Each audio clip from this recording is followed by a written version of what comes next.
देखिए, तिथियों पर भारतीय पंचांग आधारित है और तिथियों का ज्योतिष में बहुत ज्यादा महत्व है।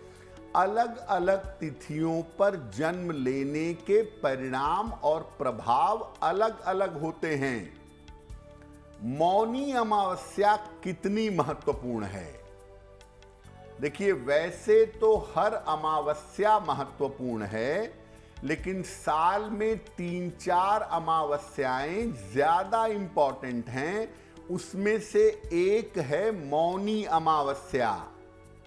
माघ महीने की अमावस्या को मौनी अमावस्या कहते हैं। माघ कृष्ण अमावस्या यानी मौनी अमावस्या। इस दिन मौन रहकर स्नान और दान करने का महत्व शास्त्रों में बताया गया है। और सबसे महत्वपूर्ण बात यह है कि मौनी अमावस्या पर अगर संपूर्ण रूप से पूरी तरीके से मौन रहा जाए और मौन रहकर साधना की जाए, जप और तप किया जाए, तो अद्भुत स्वास्थ्य की और ज्ञान की प्राप्ति हो सकती है। जिन लोगों को मानसिक समस्या है, जो लोग मेंटली परेशान रहते हैं या जिनके मन में भय है, वहम है, उनके लिए मौनी अमावस्या पर साधना करना और स्नान करना महत्वपूर्ण है। मौनी अमावस्या पर अगर आप मौन रहकर साधना करते हैं, यानी प्रक्रिया का पालन करते हैं, तो इससे ग्रहों की शांति होती है और कुंडली के दोषों का निवारण हो जाता है। देखिए, हमारे ऋषि मुनि और हमारे आचार्य जानते थे कि मौन रहकर साधना करने के परिणाम बहुत ताकतवर होते हैं।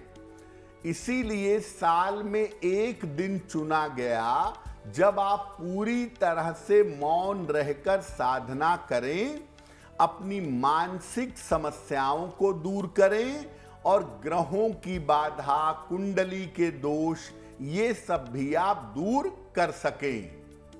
मौन रहकर साधना करने से किसी भी प्रक्रिया का प्रभाव जबरदस्त होता है। इस बार मौनी अमावस्या 18 जनवरी को है, जिसका पालन हम सबको करना चाहिए। यथाशक्ति मौन रहकर अगर हम साधना करें तो हमारा कल्याण अवश्य होगा। देखिए, वैसे तो अमावस्या अपने आप में ही मूल्यवान है, क्योंकि सूर्य और चंद्र का जो अंतर है वो अमावस्या पर शून्य हो जाता है। तो मुख्यतः सूर्य चंद्रमा की विशिष्ट ऊर्जा रहती है, निगेटिव भी और पॉजिटिव भी। अब इस बार की मौनी अमावस्या पर ग्रहों की स्थिति क्या है वो भी देखिए। देखिए, इस बार की मौनी अमावस्या पर ग्रहों का अद्भुत संयोग बना है। ग्रह बड़े अच्छे बैठे हुए हैं। साथ ही इस अमावस्या पर चंद्रमा पूर्वाषाढ़ा नक्षत्र में है। पूर्वाषाढ़ा नक्षत्र का चंद्रमा बड़ा विशेष माना जाता है पवित्रता के लिहाज से। इस अमावस्या पर चंद्र और बृहस्पति, इनका गज केसरी योग भी बन रहा है, जो इस अमावस्या को पवित्रता दे रहा है।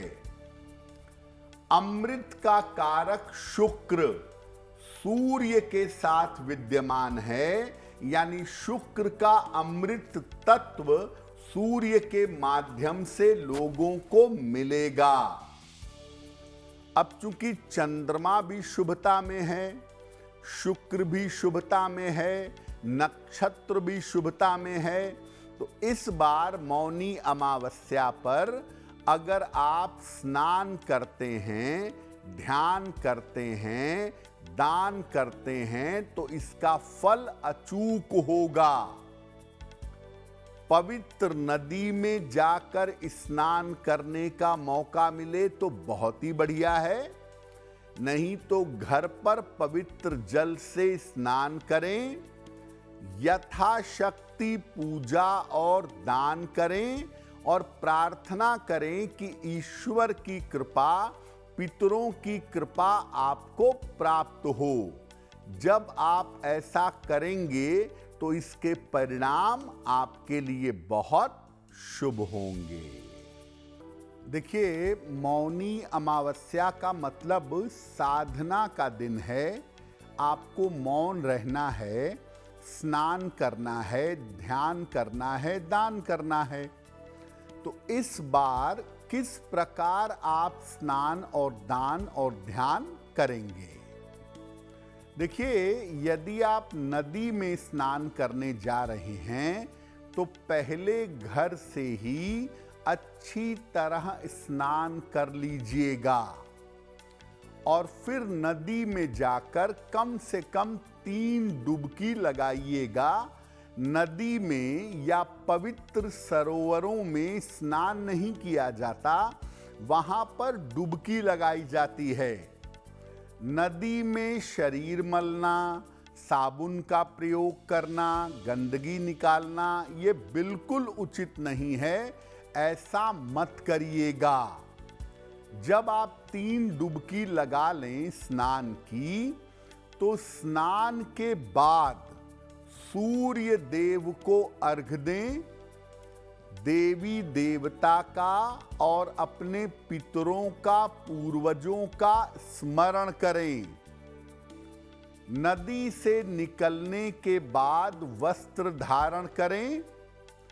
अगर आप चाहें तो इसके बाद मंत्र जप कर सकते हैं। अपने देवी देवता के गुरु मंत्र का जप करें, स्तुति करें या ध्यान करें। इसके बाद अपने सामर्थ्य के अनुसार दान करेंगे। मौनी अमावस्या पर दान का विशेष महत्व है, इसलिए जो आपकी सामर्थ्य है, जितना आप आसानी से कर सकें उतना दान अवश्य करिएगा। देखिए, जैसा सरगम ने कहा कि पवित्र नदियों में स्नान का विशेष महत्व है, लेकिन हो सकता है आप जहां रहते हो वहां कोई नदी ना हो या नौकरी की मजबूरी हो, आप ना जा पाएं। तो ऐसी स्थिति में आप घर पर किस प्रकार पवित्र स्नान कर सकते हैं वो भी बताते हैं आपको। देखिए, सुबह के समय और संध्या काल में दोनों समय आप स्नान कर सकते हैं। पहले बाल्टी में थोड़ा सा गंगा जल डालें और फिर इसमें पानी डालें, यानी गंगा जल में जल मिलाना है आपको। इसके बाद जल को सर पर लगाकर प्रणाम करें और फिर स्नान करना आरंभ करें। स्नान करने के बाद अगर प्रातः काल स्नान किया है तो सूर्य देव को अर्घ दीजिएगा, जल दीजिएगा। इसके बाद मंत्रों का जप कर सकते हैं, जो भी मंत्र आपको सही लगे। अगर कोई गुरु मंत्र मिला है, कोई इष्ट मंत्र मिला है तो उसका जप करें या प्रभु की स्तुति करें, भगवान की प्रार्थना करें। इसके बाद निर्धनों को अन्न का या वस्त्र का या अपनी सामर्थ्य के अनुसार जो आप दान करना चाहें वो दान आप कर सकते हैं। पंडित जी, मौनी अमावस्या पर दान करने का भी बहुत महत्व होता है, लेकिन कौन सा दान करना उत्तम होगा, इसके बारे में जानकारी दें। देखिए, मौनी अमावस्या पर दो चीजें बहुत महत्वपूर्ण हैं। पहला कि आप मौन रहकर साधना करेंगे, और दूसरा, आपको मौनी अमावस्या पर अपनी सामर्थ्य के अनुसार दान करना चाहिए। देखिए, मौनी अमावस्या पर जितनी आपकी सामर्थ्य है, जितना आप आसानी से कर सकें, उतना दान आपको करना चाहिए। कर्ज लेके दान मत करिएगा। स्नान और पूजा के बाद निर्धनों को दान करना चाहिए।